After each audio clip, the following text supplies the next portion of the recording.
নমস্কার শ্রোতা বন্ধুরা, আমি শর্মিষ্ঠা বলছি। আমার আধ্যাত্মিক কথা চ্যানেলে আপনাদের সকলকে অভিনন্দন জানাই। বন্ধুরা, আপনারা নিশ্চয়ই সকলে ভালো আছেন এবং সুস্থ আছেন। আজ আমি তুলসী চয়নের মন্ত্র, তুলসী গাছে জল দেবার মন্ত্র এবং প্রণাম মন্ত্র বিশ্লেষণ করব। তুলসী একটি অত্যন্ত পবিত্র বৃক্ষ। প্রায় প্রত্যেক বাড়িতেই তুলসী গাছ দেখা যায়। প্রতিদিন সকালবেলা উঠে স্নান করে তুলসী গাছে জল দেবার নিয়ম। প্রথমে আমি তুলসী চয়নের মন্ত্র উচ্চারণ করব। তুলস্য মৃতনামাসি সদা তং কেশবপ্রিয়া কেশবার্থে চিনোমিতাং বরদা ভবশোভনে তদ্দঙ্গ সম্ভৈব পত্রৈ পূজয়ামি যথা হরিম তথা কুরু পবিত্রাঙ্গী কলৌ মল বিনাশিনী। হে তুলসী মা, তোমার নাম অমৃত, তুমি সর্বদা বিষ্ণুর প্রীতিদায়িনী। বিষ্ণু পূজার জন্য তোমাকে চয়ন করিতেছি। হে কল্যাণী, তুমি বরদাত্রী হও।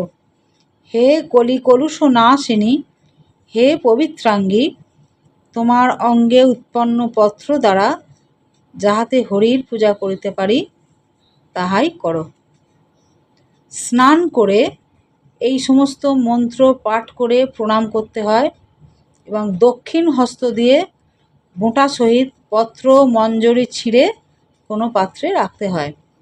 দ্বাদশী, অমাবস্যা, পূর্ণিমা, সংক্রান্তি, প্রত্যুষ, সায়ংকাল ও রাত্রিকালে তুলসী পাতা তোলা যায় না। তুলসী ও বিল্ব বৃক্ষের শাখা ভাঙতে নেই। শ্যামাপি তুলসী বিষ্ণু প্রিয়া গৌরী বিশেষত। কৃষ্ণ তুলসী বা শ্যামা তুলসী এবং গৌর তুলসী উভয়ই ভগবান বিষ্ণু বা নারায়ণের বিশেষ প্রিয়। এবার আমি তুলসী গাছে জল দেবার মন্ত্র ও প্রণাম মন্ত্র আপনাদের কাছে উচ্চারণ করব। গোবিন্দ বল্লভাং দেবীং ভক্ত চৈতন্য কারিণীং স্নাপয়ামি জগদ্ধাত্রীং বিষ্ণু ভক্তি প্রদায়িনী।